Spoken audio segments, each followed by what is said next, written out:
अस्सलामुअलैकुम। Sports world में आपको खुशामदीद कहेंगे। मैं हूं हिफ्सा इम्तियाज। तो नाजरीन, पाकिस्तान ने 4 साल बाद T20 सीरीज में क्लीन स्वीप किया है। बंगाल टाइगर्स को 7 विकेटों से अपने आखिरी मैच में शिकस्त दी और इस तरह 3 मैचेस की जो सीरीज थी बांग्लादेश के साथ वो वाइंड अप हुई और पाकिस्तान ने जीत के साथ, इनफैक्ट क्लीन स्वीप के साथ इस सीरीज का अख्ताम किया। तीनों मैचेस में अच्छा परफॉर्म किया। तीनों शोबे ने किस तरह से परफॉर्म किया, इस पर बात करेंगे। और आखिरी मैच में सलमान अली आगा की जानिब से एक मुश्किल फैसला था पहले फील्डिंग का, लेकिन वो मौसर साबित हुआ और नताइज सामने है कि पाकिस्तान जीत गया, चेस कर लिया स्कोर। इसके साथ साथ अगर बात करें कौमी हीरो अरशद नदीम की, तो उनका वतन वापसी पर पुरतपाक इस्तकबाल किया गया। उन्होंने एशियन एथलेटिक्स में जो गोल्ड हासिल किया, यकीनन वो काबिल फ़ख्र बात है, उनकी मेहनत है। और इसके साथ साथ पाकिस्तानी उनका जो सर है वो फ़ख्र से बुलंद हो गया है। तो इन मौज़ूआत को डिस्कस करेंगे। स्टूडियो में मेरे साथ हैं यूसुफ अंजुम, इसके साथ साथ हमारा साथ दे रहे हैं सलीम खालिक साहब, और ऑडियो पर हमारे साथ होंगे जाहिद मकसूद साहब। आप तीनों पैनलिस्ट को वेलकम कहूँगी और उम्मीद करती हूँ आप लोग खैरियत से होंगे। सलीम साहब, आपसे आगाज़ करते हैं। सबसे पहले कहिएगा आप, जो तीनों मैचेस की सीरीज़ हुई, आखिरी स्पेशली 2 मैचेस, फिर हमने क्लीन स्वीप किया सीरीज़ में, तो ओवरऑल सीरीज़ में टीम की परफॉर्मेंस कैसी रही? बहुत अच्छी परफॉर्मेंस है टीम की। देखें, फतह होती है चाहे वो किसी के खिलाफ भी है, और जो छोटी टीमें होती है उनके खिलाफ खेलते हुए प्रेशर ज्यादा होता है कि अगर हार गया खुदा ना खास्ता तो बैकलैश बहुत ज्यादा आता है। तो इस सीरीज में भी जब शुरू में 3 बड़े स्टार्स को रेस्ट कराया गया तो कुछ लोग कह रहे थे कि शायद मुश्किल हो जीतना, हालांकि हम लोग का तो यही ख्याल था कि आराम से पाकिस्तान जहर कर लेगा, क्योंकि यही बांग्लादेश टीम अभी यूएई जैसी एक कमजोर टीम से 3-0 से हार कर आ रही है, सॉरी 2-1 से। तो उसके बाद हम लोग ये एक्सपेक्ट कर रहे थे कि टीम की अच्छी परफॉर्मेंस रहेगी, लेकिन इतनी अच्छी परफॉर्मेंस का शायद हम लोगों को बिल्कुल आइडिया नहीं था। जिस तरह से पाकिस्तान ने बिल्कुल आउट क्लास किया अब बांग्लादेश को, और 2 मैचों में 200 प्लस स्कोर, तीसरे मैच में अगर उन्होंने बनाए होते 200 तो आसानी से पाकिस्तान 200 प्लस कर लेता, लेकिन बहुत अच्छी बैटिंग की। और अभी हम अगर कल के मैच की बात करें तो कल आउट हो गए थे जल्दी, हमारी पहली विकेट गिर गई, साहबजादा आउट हो गए, लेकिन उसके बाद साइम ने अपने फॉर्म में वापसी की कुछ झलक दिखाई। लेकिन जो असल मेला लूटा वो हारिस ने जिस तरह के स्ट्रोक खेले वो देखने के काबिल थे, चाहे फास्ट बॉलर हो चाहे स्पिनर हो। और हसन हमारी जो मिडिल ऑर्डर है उसमें बहुत अच्छा एक इजाफा साबित हो रहा है। पहले मसला ये हो रहा था कि मिडिल ऑर्डर में स्लो बैटिंग होती थी, अगर पावर प्ले में कुछ फायदा उठा भी लिया तो यहाँ हम लोग फंस जाते थे, लेकिन अब ऐसा नहीं हुआ। सलमान भी अपना एज अ कैप्टन भी अच्छा परफॉर्म कर रहे हैं और एज अ प्लेयर भी। तो एक जबरदस्त पाकिस्तान का एक टीम वर्क हमें नजर आ रहा है। हर शोबे में यंग लड़के अच्छा खेल रहे हैं। ये टू अर्ली है क्योंकि बांग्लादेश है तो हम बहुत ज्यादा एक्सपेक्टेशन लगा ले, लेकिन अभी एक आगाज शुरू हो चुका है, एक प्रोसेस शुरू हो गया है कि ये टीम आगे जाएगी और अच्छा परफॉर्म करेगी, क्योंकि बॉलिंग में कल हमने बहुत रन करवा दिए। ये चीज एक थोड़ी सी थी तशवीशनाक, और चेस करने का जो फैसला किया ये भी अच्छा था। हर टीम को पता होना चाहिए हर लिहाज से कि जी चेस करते में हम कैसे, पहले खेलने में हम कैसे। तो जिस तरह लाहौरियों ने कल आके एंजॉय किया और एक जबरदस्त माहौल बना हुआ था, और इस तरह पाकिस्तान सीरीज भी 3-0 जीता। और जैसे मैंने पहले कहा, जीत होती है, पाकिस्तान ने फतह हासिल की तो बड़ी मुबारक, और होपफुली ये परफॉर्मेंस का सिलसिला जारी रहेगा, बल्कि और अच्छा खेलेगी टीम। बिल्कुल। जाहिद साहब, आप क्या कहेंगे? यकीनन हमने इस सीरीज़ में पाकिस्तान में टीम में जो हम लोग कमी महसूस कर रहे थे, हमने वो कमियां जो हैं वो पूरी होती देखी किसी हद तक। हमने मिडिल ऑर्डर में भी जारहाना बल्लेबाजी होती भी देखी, इसके अलावा फील्डिंग भी अच्छी थी, हमने बॉलिंग अच्छी की, तो पाकिस्तान ने यकीनन सीरीज़ में बहुत अच्छा परफॉर्म किया है। जाहिर है पाकिस्तान 3-0 से सीरीज जीता है, तो पाकिस्तान की अच्छा खेली तो 3-0 से जीती। लेकिन जो कल का मैच था उसमें 2-4 बातें तो नुमायां थी। नंबर 1 जो तमाशाई थे, क्योंकि तमाशाई जरा रूठे हुए दिखाई देते थे। पहले PSL भी अभी हाल ही में खत्म हुई है, जिसको हम जवाब बनाकर पेश भी कर देते, लेकिन फाइनल में तो 29-30 हजार क्राउड का आना, और फिर जो हॉस्पिटलिटी बॉक्सेस हैं उनमें अलग क्राउड का आना, यूं कहिए कि हाउसफुल था और बहुत ही जबरदस्त किस्म का क्राउड था। दोनों टीमों को सपोर्ट कर रहा था।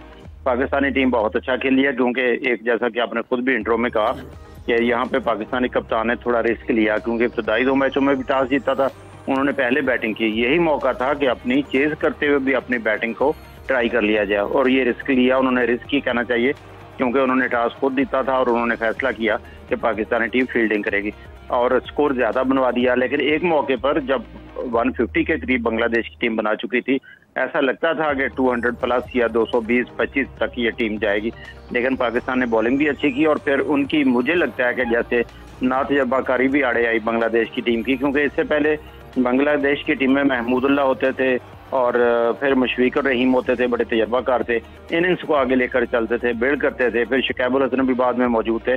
अब जाकर अली एक अच्छे प्लेयर हैं जो उनके विकेट कीपर भी हैं, लेकिन उनका साथ देने वाला कोई नहीं है, तो वो टीम जो है फिर 200 नहीं कर सकी। और लेकिन अगर दूसरी तरफ देखा जाए, इसका मकसद ये हरगिज नहीं है कि ये कहा जाए कि पाकिस्तान ने बैटिंग अच्छी नहीं की, साहबजादा सब जल्दी आउट हो गए। साइम को अच्छा चांस मिला क्योंकि उनको मुसलसल 3 मैचों में चांस दिया गया ताकि वो उनका मोराल अप हो, वो अपने आप को सेट कर सके। फिटनेस मसाइल के बाद आए थे।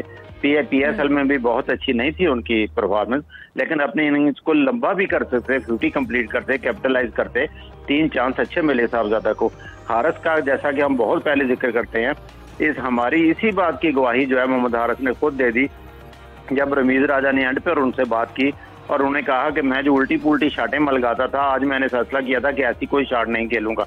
तो उसका रिजल्ट देख लें कि मोहम्मद हारिस बहुत अच्छा खेले, आउट क्लास खेले। उन्होंने पहली सेंचुरी भी की और बल्कि ओपनर के अलावा वो पहले प्लेयर भी बन गया जिन्होंने सेंचुरी की। तो अच्छा पाकिस्तानी टीम के लिए अच्छा शगुन है, लेकिन इस टीम पर बहुत ज्यादा खुशियां मनाना, मेरा ख्याल है बांग्लादेश की टीम में पाकिस्तान पे तो पहले भी एतराज किया जाता है कि पाकिस्तानी टीम की परफॉर्मेंस अब बांग्लादेश और जिम्बाब्वे के लेवल की रह गई है। मेरा ख्याल है खुशी है सीरीज का जीतना, और फिर इसके बाद जाहिर है पाकिस्तानी टीम ने बांग्लादेश जाना है, वेस्ट इंडीज जाना है, पूरा साल T20 है। एक अच्छा शगुन है पाकिस्तान के लिए, एक अच्छा स्टार्ट है कहना चाहिए सीरीज की जीत का, और इस पे वजह तौर पर कप्तान भी खुश है और चेयरमैन PCB भी खुश है। बिल्कुल, जीत की तरफ यूसुफ एक अच्छा कदम है आगे। जैसा कि जाहिद साहब ने भी कहा कि T20 मैचेस होंगे, फिर PSL के बाद हम ये एक्सपेक्ट कर रहे थे कि शायद बांग्लादेश के साथ जो पाकिस्तान की सीरीज है तो उतना इंटरेस्ट ना हो या जो क्राउड है वो उस तरह से ना आए, लेकिन हमने क्रिकेटर्स की तो जो डेडिकेशन थी, लेकिन हमने क्राउड में भी वो एनर्जी देखी। इवन लोग मैच देखने आए और बड़ी तादाद में मैच देखने आए, बहुत चार्ज क्राउड था मैचेस में। देखिए हिफ्जा, लोग अच्छी क्रिकेट और एंटरटेनमेंट चाहते हैं, दोनों चीज़ें वहाँ पर मिली उनको। और पहले दिन से लेके जो क्राउड आने का सिलसिला था वो आखिरी मैच तक जारी रहा, बल्कि आखिरी मैच में तो हाउसफुल हो गया था। यकीनी तौर पर ये उस वक्त हालात में अच्छा जब पाकिस्तान में बहुत ज़्यादा क्रिकेट हो रही है। PSL के बाद सीरीज़ का होना, लोग सवाल उठा रहे थे कि शायद क्राउड नहीं आएगा, गर्मी भी बहुत थी, लेकिन इसके बावजूद जिस तरह लाहौरियों ने सपोर्ट किया इसको, यकीनी तौर पर यह पाकिस्तान क्रिकेट के लिए एक अच्छी बात है। और पाकिस्तान टीम को यकीनी तौर पर मुबारकबाद की मुस्तहक कि उसने एक अच्छी सीरीज़ खेली, लेकिन इसमें बहुत सी यकीनी तौर पर खामियाँ भी रही हैं। ख़ासतौर पर फील्डिंग के हवाले से कुछ अपने थोड़ा बेहतर मामला करने पड़ेंगे हमें। और जिस तरह कल मैच में तंजीद और परवेज़ हसन 110 रन का स्टार्ट हमें उनको बांग्लादेश को मिला, यकीनी तौर पर ये सवालिया निशान हैं जो अभी तक कप्तानी पर और पाकिस्तान की जो प्लानिंग पर अभी तक वो बरकरार हैं। तो इस तरह यकीनी तौर पर पाकिस्तान क्रिकेट बोर्ड इस बारे में सोचेगा। जो हेड कोच नया है माइक हैसन, उनकी आने से पाकिस्तान की टीम में थोड़ा फ़र्क दिखाई दे रहा है। अब कुछ अच्छा स्ट्राइक रेट भी पाकिस्तान का हो चुका है, और जो हम देखते हैं कि लड़के अब जान मारते नज़र आते हैं, हर तो कोशिश करते हैं कि अच्छी परफॉर्मेंस दें तमाम मैचेस में। यकीनी तौर पर अच्छा शगुन है पाकिस्तान के लिए, एक समझे कि टॉर्नर के पाकिस्तानी क्रिकेट के हवाले से, क्योंकि माजी में हमारी जो परफॉर्मेंस थी वो तवक्कुआत के मुताबिक नहीं रही थी। अब एक नया स्टार्ट दिया है पाकिस्तान ने, और इसके बाद पाकिस्तान ने अब 18 जुलाई को जाना है बांग्लादेश। वहाँ पर 3 मैचों की T20 मैचेस होंगे। उसके बाद पाकिस्तान टीम ने अमेरिका जाना है, वहाँ पर 3 T20 मैचेस खेले जाएंगे वेस्ट इंडीज़ के साथ, फिर 3 वनडे खेले जाएंगे वेस्ट इंडीज़ में जो होंगे। तो यकीनी तौर पर पाकिस्तान क्रिकेट बोर्ड के पास भी एक अच्छा है कि अपनी चीज़ों को रिव्यू करे। आज उसका इजलास भी हुआ जिसमें बहुत सारे अहम फैसले भी किए गए, तो उस पर भी आगे चल के हम इस पर डिस्कस करेंगे चीज़ों को। बिल्कुल, अहम फैसले भी हुए हैं, उसकी हवाले से भी डिटेल्स जो है वो अपने नाजरीन से शेयर करेंगे। क्या आगे आने वाले दिनों में क्या तब्दीलियाँ होंगी, क्या हम फैसले होंगे, इसके हवाले से भी बताएंगे। सलीम साहब, आपकी जानिब आना चाहूँगी, कहिएगा क्या बाबर आजम और रिजवान को अब कभी फैंस पाकिस्तान की T20 साइड में देख सकेंगे? क्योंकि इस सीरीज़ में हमने बहुत से ऐसे तासुर हैं जिनको ज़ायल होते देखा। क्राउड भी आया, बाबर नहीं था, रिजवान नहीं थे, और उसके अलावा शाहीन भी नहीं थे, लेकिन फिर भी पाकिस्तान ने सीरीज़ भी जीती, परफॉर्म भी अच्छा किया, और उसके अलावा क्राउड ने भी पूरा अपना कंट्रीब्यूट किया मैचेस में। देखिए, क्राउड वाली जो बात है ये तो मैं भी गलत साबित हुआ, एतराफ़ करने में मुझे कोई याद नहीं है कि मुझे लग रहा था शायद बांग्लादेश से सीरीज देखने लोग ना आए, लेकिन तीनों मैचों में हाउसफुल। इसमें एक और बड़ा इंपॉर्टेंट फैक्टर भी है कि PCB ने टिकट के रेट काफी कम रख दिए थे, कि अगर मैं गलत नहीं हूँ, यूसुफ साहब तस्दीक कीजिएगा अगर मैं गलत कह रहा हूँ, 2000 का टिकट जो था वो गैलरी का भी था और अच्छी जगह का भी था। जैसे मुझे याद है भाई साहब ने एक शो में खुद बताया था कि खाने के साथ इतने का टिकट है, वो भी ज्यादा महंगा नहीं था। तो टिकट के रेट कम रखने से भी फर्क पड़ा और ज्यादा लोग आए, और फिर जब अच्छी क्रिकेट देखी तो आए। क्योंकि हर दौर में स्टार्स होते हैं, कभी शाहिद आफरीदी को देखने आते थे, कभी वसीम अकरम को देखने आते थे, कभी किसी को बाबर को देखने आते थे, अब ये नए लड़के देखने आते हैं। ऐसा नहीं होता कि क्रिकेट का शायक है वो क्रिकेट देखना ही छोड़ देगा अगर उसका फेवरेट प्लेयर नहीं खेलेगा। टीम अच्छा परफॉर्म करेगी तो क्राउड आएगा। जब लोगों ने देखा पहले मैच में ही कि अच्छा खेल रही है टीम, आपने देखा कितना रेगुलरली छक्के लगा रहे हैं, 200 प्लस स्कोर हो रहा है, तो क्यों नहीं आएंगे लोग? यही हुआ, लोग आए, उन्होंने क्रिकेट देखी और इस तरह एंजॉय किया। दूसरी बात आपने कहा बाबर, रिजवान और शाहीन का क्या हम लोग कैरियर खत्म देख रहे हैं, मुझे ऐसा नहीं लगता, ना ही ऐसा होना चाहिए। हमें ये याद रखने की जरूरत है कि ये बांग्लादेश के खिलाफ सीरीज थी, और जब भी कभी कोई टॉप टीम के खिलाफ सीरीज हो या कोई बड़ा ऐसा इवेंट हो कि वर्ल्ड कप हो रहा है या कुछ हो रहा है, तो बिल्कुल इनको मौका दें। लेकिन जब कभी ऐसी कोई छोटी सीरीज हुआ करे तो उसमें यही सही है कि जो हमारी यंग लड़के हैं उनको खिलाएं, ताकि एक बेंच स्ट्रेंथ भी हमारी बनी रहे और जरूरत पड़ने पर काम आए।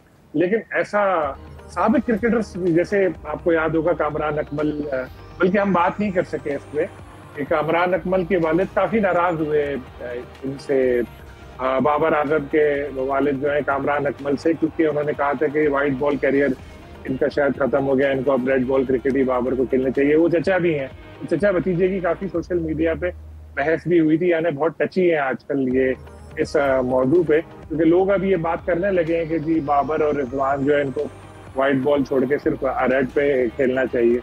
पीसीबी का भी यही इरादा है कि यंगस्टर्स को ज्यादा मौका दे, लेकिन मुझे ये लगता है कि जब कभी कोई बड़ा इवेंट होगा या बड़ी टीम के खिलाफ सीरीज होगी तो दो नहीं तो कोई इनमें से एक तो वापस आएगी।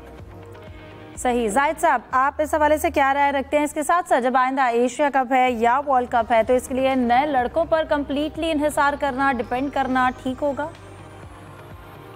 देखें अफजा, पहले तो मैं ये कहना चाहूंगा कि कमजोर टीम थी बांग्लादेश की, जैसे पहले जिक्र हो चुका है। उनके 4 फास्ट बॉलर जो है मेन नाहिद राना, तस्कीन अहमद, शरफुल इस्लाम और मुस्तफिजुर रहमान इस टीम में मौजूद नहीं थे। तो यहाँ भी शायद हम डरते हुए उन प्लेयर्स को हमने नहीं खिलाया जो बाहर अब भी बेंचों पे बैठे थे। हुसैन तलत, नसीम शाह, ये जो बाहर बैठे थे इनको हमने क्यों नहीं शामिल किया? फखर जमा को हमने 1 मैच दिया, लेकिन 3rd मैच से पहले उनको हमने प्रैक्टिस करते हुए नहीं देखा। हो सकता है उनको फिटनेस मसाइल हो सकता है उनको बता दिया गया हो कि आप तीसरा वनडे नहीं खेलेंगे, लेकिन जो बेंच पे बैठे थे आप उनको ट्राई तो करें, मौका तो दें। इरफान नियाजी को, हुसैन तलत को, नसीम शाह को, उनको चांस ही नहीं दिया गया।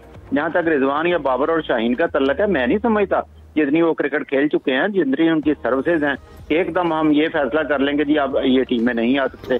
पाकिस्तानी टीम में बड़े रंग बदलते हैं। मोहम्मद हारिस की सेंचुरी 17 अंकों पर बहुत अच्छा खेले हैं और फ्यूचर में भी अल्लाह करे ये ऐसा ही खेलें, लेकिन टीम में उतार चढ़ाव भी आता है, टीम की जरूरत भी होती है। जितने बड़े प्लेयर हैं अच्छा परफॉर्म करेंगे, टीम को जरूरत होगी तो उनको टीम में आना भी चाहिए। मैं तो नहीं समझता कि इस पर पाबंदी लगाई जा सकती है, ना ही पीसीबी का कोई पाबंदी का ऐसा इरादा होगा। लेकिन ये है कि ये फैसला कर लेना कि फलाने आना है नहीं आना, इन्होंने अभी क्योंकि 24 या 25 प्लेयर अनाउंस करेंगे, T20 इस साल बहुत ज्यादा है, उसी से फिर अंदाजा हो जाएगा किस हद तक क्या वो 25 में उनको लेते हैं या नहीं लेते। लेकिन मैं नहीं समझता कि अभी तक उनके लिए अभी से कोई दरवाजे बंद हो जाएंगे और फ्यूचर में वो टीम में नहीं आ सकेंगे। और जहां तक ये चक्कर है, आपने अभी जिक्र किया कि बाबर आजम नहीं थे, इसके बावजूद क्राउड फुल हो गया। तो जब हम स्टेडियम से निकले हैं मैच देख के, मैं और यूसुफ अंजम साहब, तो तमाशाइयों के साथ हमारी गुफ्तगू हुई है, बड़ी दिलचस्प गुफ्तगू हुई है। बल्कि जगह जगह टोलियां खड़ी थी जो आपस में बहस कर रही थी। कई लोग कह रहे थे कि बाबर का कोई मुतबादिल नहीं है, और कई कह रहे थे क्या करता है बाबर, उसका तो स्ट्राइक रेट ही नहीं है। ठीक है, अभी तक लोगों की मिली जुली कैफियत है, बाबर के प्रस्ताव जाहिर अभी मौजूद है। जी बिल्कुल। यूसुफ, आप इस हवाले से क्या राय रखेंगे? क्या बिल्कुल नए लड़कों पर डिपेंड करना ठीक है? फिर अगर हम हारिस की बात करें, जैसा कि जाहिद साहब ने भी जिक्र किया, नो डाउट उन्होंने बहुत अच्छा परफॉर्म किया, सेंचुरी बनाई, और ओपनिंग के अलावा जो जिस बैटर ने कह लें कि सेंचुरी स्कोर की, वो पहले बैटर बन गया पाकिस्तान के। रिकॉर्ड्स अपनी जगह, लेकिन मुकम्मल नए लड़कों पर इन्हिसार करना आपको क्या लगता है आने वाले दिनों में टीम के लिए बेहतर होगा, और कोच का कितना इम्तिहान है इस पर? देखें, एक सीरीज़ के बाद ये कहना कि ये हमारे फ्यूचर स्टार बन गए हैं, ये नहीं हो सकता। आपको मौके देने पड़ेंगे। पाकिस्तान क्रिकेट में हमने माजी में भी देखा कि वो खिलाड़ी जो घर बैठे हुए थे वो आकर वर्ल्ड कप खेल के अपने साथ आपके सामने है, तो इसलिए किसी पर दरवाजे बंद होते हमने कभी देखे नहीं है। लेकिन जहाँ तक अब मौजूदा सोच की बात है, उसका थोड़ा सा हमें आइडिया हुआ कि जो माइक हाइसन है उसके साथ जो बाकी जो कोचिंग स्टाफ है और पीसीबी खुद ये चाहता कि अब नए लड़कों पर ज़्यादा इंहिसार किया जाए, इनको ज़्यादा से ज़्यादा मौके दिए जाएं, क्योंकि अब मॉडर्न क्रिकेट है, साथ साथ आपको स्मार्ट क्रिकेट खेलना ज़रूरी है। हमने पहले भी जिक्र किया कि स्मार्ट क्रिकेट सिर्फ ये नहीं कि आपने जाके छक्के चौके लगाने, बल्कि सिचुएशन के लिहाज से आपने परफॉर्म करना है, वहाँ पर उसके मुताबिक खेलना है, इस तरह बाकी टीमें खेलती हैं। तो जहाँ तक सवाल रहा बाबर और रिजवान का, यकीनी तौर पर ये पाकिस्तान के बहुत बड़े नाम हैं, इनको हम कभी भी फरामोश नहीं किया जा सकता। लेकिन अब थोड़ा इनके लिए कमबैक करना मुश्किल ज़रूर दिखाई दे रहा है। शाहीन शाह अफरीदी मेरे ख्याल में आइंदा आने वाली सीरीज़ में यकीनी तौर पर पाकिस्तान की बॉलिंग क़ुव्वत में इजाफा बनेंगी, T20 में उनको लेना भी चाहिए। लेकिन हारिस और उसके साथ बाबर आजम के लिए खासा उनको स्ट्रगल करना पड़ेगा। अब उनके लिए कमबैक करना आसान नहीं होगा, जैसा कि माजी में होता आया है। अब नए लड़के अच्छा परफॉर्म कर रहे हैं, सिर्फ इनको मज़ीद ग्रूमिंग करने की ज़रूरत है, मज़ीद मौके देने की ज़रूरत है। इनका असल इम्तिहान होगा जब बाहर जाकर खेलेंगे साउथ अफ्रीका की सीरीज़ में, ऑस्ट्रेलिया की सीरीज़ में, तो वहाँ असल पता चलेगा कि आप पाकिस्तान की टीम के क्या ये वाक़ई तौर पर मुस्तक़िल जगह पाने में कामयाब रहे हैं या नहीं। क्या दोबारा कमबैक तो नहीं करवाना पड़ेगा बाबर और रिजवान को। तो यकीनी तौर पर अच्छी शुरुआत है। 2022 से वो खेल रहे हैं मुख्तलिफ फॉर्मेट में, और T20 में ख़ास तौर पर उन्होंने एक पहचान बनाई है मोहम्मद हारिस ने। लेकिन माजी में वो गलतियाँ करते रहे, और उन्होंने इस बात का एतराफ़ भी किया कि आज पहली बार वो दिमाग से खेले हैं, इसलिए बड़ा सोच समझ के उन्होंने अपनी इनिंग्स को बिल्ड किया। 107 रन बनाना, 10 चौके, उसमें छक्के लगाना, 7 छक्के लगाना, 10 चौके लगाना, यकीनी तौर पर उनका सलाहियतों का इजहार करता है कि उनमें खासा टैलेंट है अगर वो अकल से खेलते रहे तो।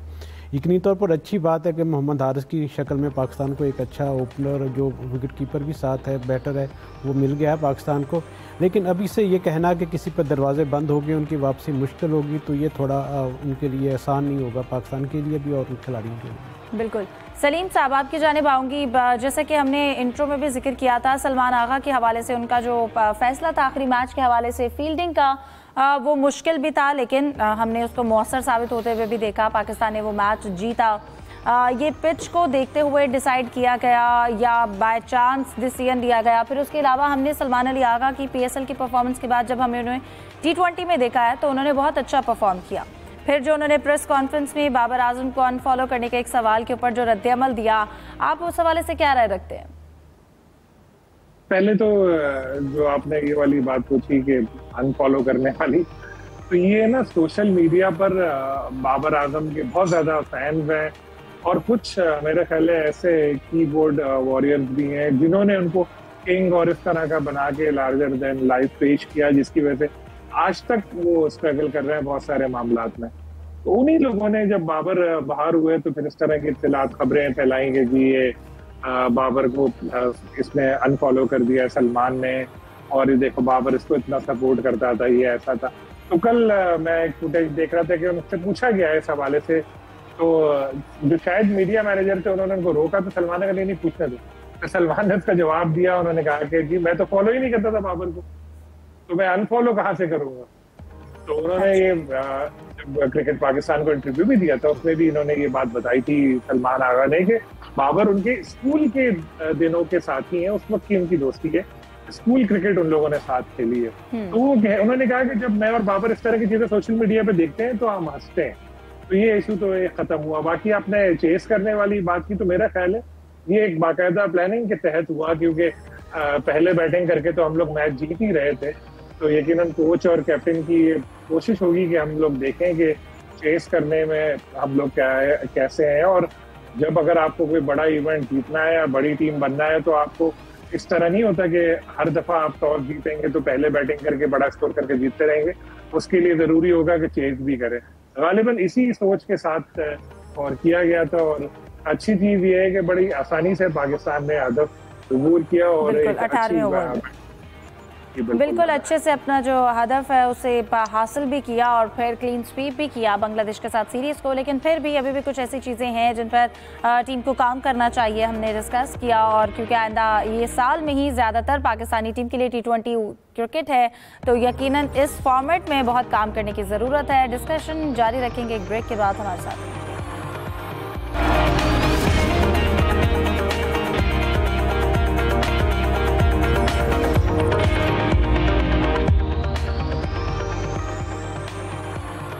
Welcome back. सलीम साहब, आपकी जानिब आऊंगी। आज दो प्लेयर्स हैं ऑस्ट्रेलिया और जनूबी अफ्रीका से, दोनों ने रिटायरमेंट का ऐलान किया है। ग्लेन मैक्सवेल की अगर बात की जाए तो उन्होंने वनडे फॉर्मेट से रिटायरमेंट का ऐलान किया है। आप क्या समझते हैं इसकी क्या वजूहत होगी? जबकि हेनरिक क्लासन की अगर बात की जाए जनूबी अफ्रीका से, तो उन्होंने तो इंटरनेशनल क्रिकेट से ही अपनी जो कह रहे हैं कि खैराबाद कह दिया है, उसको उन्होंने फेयरवेल के तौर पर अपनी एक पोस्ट की है।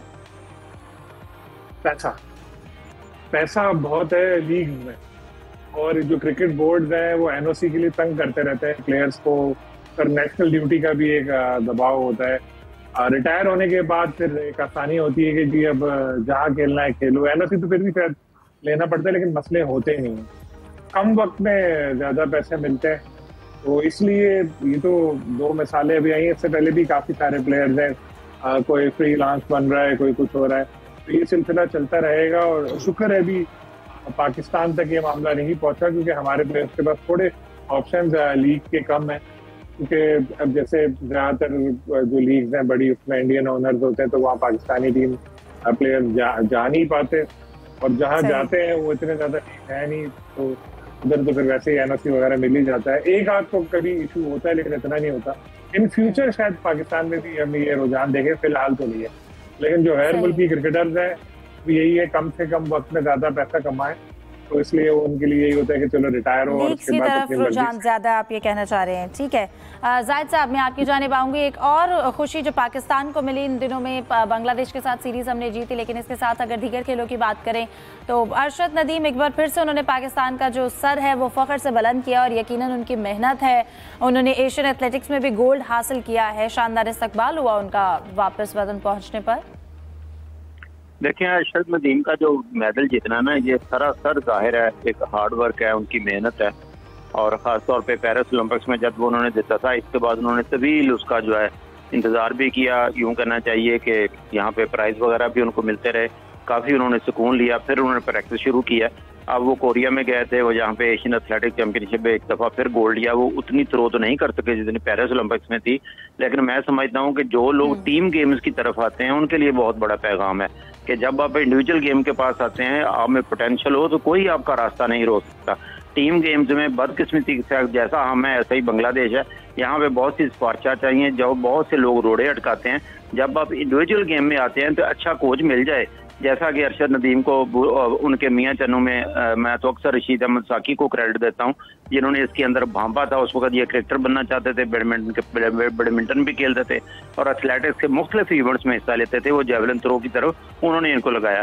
खैर बाद में लाहौर में आ गए, फिर वो मुख्तलिफ बुखारी साहब थे, फिर सलमान भट्ट साहब थे, लेकिन इनकी अपनी मेहनत को, लगन को जरूर क्रेडिट देना चाहिए, और वो दिया भी जाता है, कौम सर माथे पे भी बिठाती है। और ये सीधा सीधा है कि इंडिविजुअल गेम जो है इस पर तवज्जो दे हमारी हुकूमत भी और हमारे प्लेयर्स भी। तो इसमें नाम बनाना निस्बतन आसान होगा, लेकिन मेहनत जो है वो अव्वलीन तरजीह होनी चाहिए।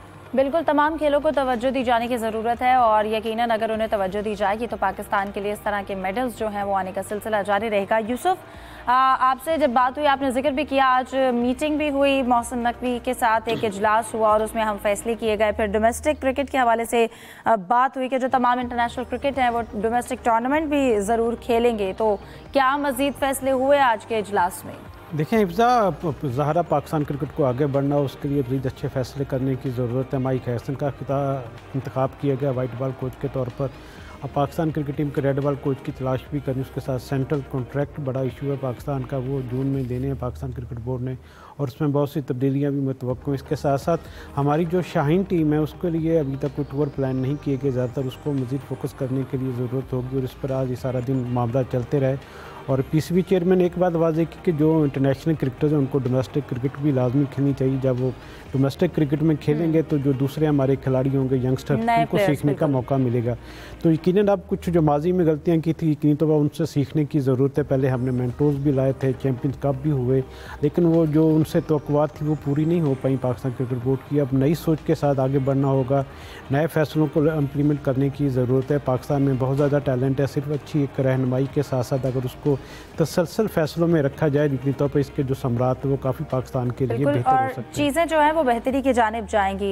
यूसुफ, इसके साथ साथ अपडेट भी आई है कि आईसीसी की जानिब से विमेंस वर्ल्ड कप है, उसकी डेट भी अनाउंस हो गई है। वेन्यू के बारे में भी बता दिया है। जी बिल्कुल हिफ्जा, उससे पहले इमर्जिंग ACC कप होना था वीमेंस का, वो मुलतवी किया गया श्रीलंका में क्योंकि मौसमी हालात अच्छे नहीं थे और चिकनगुनिया की बीमारी भी वहाँ पर आम है। तो अब ICC ने थोड़ी देर पहले, लेकिन यूसुफ क्या असल वजह ख़राब मौसम ही है?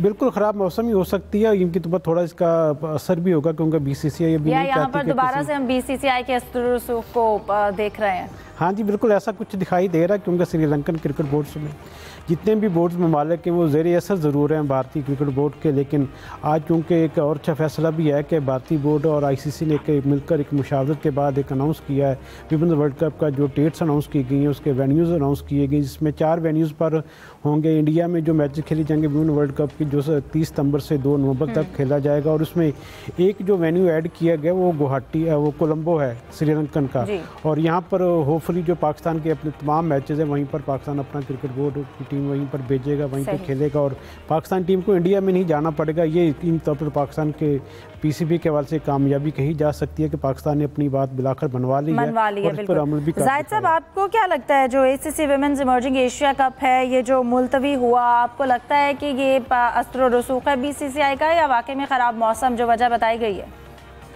देखिए अस्तर रसूख में तो शक कौन सा है BCCI का, क्योंकि अभी तो ताज़ा पाकिस्तान और इंडिया की झड़प हुई है। जो इंडिया का जंगी जुनून है वो अभी तो ताज़ा वाक़या है। अभी तो ऐसे संभलेंगे और यकीनी तौर पर क्रिकेट में भी पाकिस्तान को नुकसान पहुंचाने की हद्दुल मकदूर वो कोशिश करेंगे कि वुमेन्स हो या मेन्स हो, किसी भी मैदान में पाकिस्तान को नीचे दिखाया जा सकता है। इसलिए उनकी नीयत पे ये करना कि भारत नुकसान नहीं पहुंचाएगा, वो लाजमी तौर पर नुकसान पहुंचाएगा और कोशिश करेगा कि बाकी मुल्क जो है पाकिस्तान से ना खेलें, कम खेलें। लेकिन ये क्योंकि ICC और ACC के इवेंट्स हैं, ये तो जाहिर है लाजमी खेलना पड़ता है क्योंकि ICC की तरफ से, हालांकि ICC में भी आपको पता मोनोपोली है भारत के वहाँ पे ज्यादा है, तो पाकिस्तान को थोड़ा मोहतात भी रहना होगा, अपनी पॉलिसी भी थोड़ी सी तब्दील करनी होगी, बेहतर बनानी होगी, प्लानिंग करनी होगी। जैसा यूसुफ साहब अभी इजलास का जिक्र करते थे, वो मैं थोड़ा सा कहना चाहता हूँ। मोहसिन नकवी साहब की सदारत में जो इजलास हुआ है, एक तो उसमें जरा फुटेज जो चली है वो देखें, उनकी पिक्चर्स देखें कि वाकई सलमान आगा कप्तानों की तरह बैठेंगे। विनिंग कप्तान को ऐसे इजलास में बैठना चाहिए जैसे वो बैठे हुए थे। नंबर 2, इसमें तमाम मौजूद थे जिसमें प्लानिंग की गई है बांग्लादेश के खिलाफ सीरीज की, वेस्ट इंडीज और अमेरिका में जो मैचेस हैं उनकी, लेकिन इसमें वनडे का कप्तान मौजूद नहीं है। और जाहिर है वनडे के कप्तान अभी तक तो मोहम्मद रिजवान थे, यहाँ से शायद अंदाजा किया जा सकता है मोहम्मद रिजवान के फ्यूचर का। बिल्कुल, बहुत से सवालात भी उठते हैं अगर चीज़ों पर गौर किया जाए। जैसा कि सलीम साहब, हम भारतीय असर रसूख की बात कर रहे हैं, अभी जारियत भी देखी और फिर हर चीज़ के अंदर भारत की जानिब से प्रोपेगेंडा भी किया जाता है। इसी तरह एक वाक़या पेश है, अगर आप इससे आगाह भी होंगे, शाहिद आफरीदी का और उमर गुल को दुबई में इंडियन केरला कम्युनिटी की जानिब से एक इवेंट में मदऊ किया गया था, जिस पर हमने देखा कि वही भारत की जानिब से अब दोबारा से बहुत क्रिटिसाइज़ किया जा रहा है कि उनको क्यों मदऊ किया गया, और शो का जो इंतज़ामिया थी उस पर भी काफ़ी बैकलैश आया उनको। वो तो बिल्कुल होगा क्योंकि शाहिद आफरीदी तो बहुत मशहूर है इंडियंस में, तो जो इंतहा पसंद है वो तो नफरत करेंगे, लेकिन जो बाकी क्रिकेट के शौकीन है वो कहाँ इन चीज़ों को फिर देखते हैं। और पाकिस्तान से, इंडिया से बाहर जो है वो तो बिल्कुल माहौल ही अलग हो जाता है, और ख़ासतौर पर दुबई जैसी जगह पर तो ऐसा कुछ हो ही नहीं सकता कि कोई बदमाशी करे या कुछ करे, वहाँ पे तो कानून बहुत सख्त है। तो इंडिया तो जाहिर है छोटी छोटी चीज़ें पकड़ेगा, लेकिन वो मैंने देखी थी उसकी फुटेज पूरी, शायद आए तो किस तरह उनको वेलकम किया गया और उनसे तो बहुत फैन रहे हैं यहाँ पे। यहाँ एक छोटी सी बात और मैं ऐड कर दूं कि जो अभी वर्ल्ड कप का शेड्यूल आया, ये खास बात भी इसमें है। अमूमन ऐसा होता था कि इंडिया अड़ जाता था कि जी फाइनल होगा तो हमारे मुल्क में होगा। इस बार जो है फाइनल के लिए भी ये रखा गया है कि G slash Guwahati and Colombo ये रखा हुआ है, कि ये नहीं लिखा हुआ कि हतमी तौर पर वहाँ होगा, क्योंकि अगर पाकिस्तान टीम पहुंची तो मैच जो है वो सेमीफाइनल एक तो रखा ही गया उधर, और दूसरा सेमीफाइनल भी इसी तरह होगा। लेकिन अगर पाकिस्तान टीम नहीं पहुंची तो फिर वो इंडिया में ही हो जाएंगे मैचेस सारे। तो ये PCB ने काफ़ी इसके लिए लड़ाई की थी मोहसिन नकवी साहब ने, तो अब अच्छा है बराबरी की सतह पर काम हो रहा है। पहले हमारी टीम जाकर इंडिया में खेल लेती थी, वो यहाँ नहीं आते थे, आप जरा बराबरी के लेवल पे हो रही, तो बहुत अच्छी चीज़ है। बिल्कुल, और जिस तरह भारत की जानिब से हमेशा से चीज़ों को ख़राब किया जाता है, प्रोपेगेंडा किया जाता है, अब चीज़ें बराबरी की सतह पर होनी चाहिए। स्पेशली इस जारहियत के बाद पाकिस्तान ने अपनी बात भी मनवाई, जो कि एक अच्छा जेस्चर है। इसके साथ साथ अगर हमारे खेलों की बात की जाए तो बहुत ही अच्छी खुशखबरियाँ हमें मौसूल हो रही हैं, वो चाहे गोल्ड मेडल अरशद नदीम ने लिया हो या पाकिस्तान ने सीरीज़ जीती हो। आइंदा आने वाले दिनों में भी हम उम्मीद करते हैं कि इसी तरह अच्छे फैसले हों और उसके अच्छे नतराइज सामने आए। आज के प्रोग्राम का खत्म हुआ जाता है वक्त। तमाम मेहमानों का बहुत शुक्रिया, इजाज़त दीजिए, अल्लाह हाफ़िज़।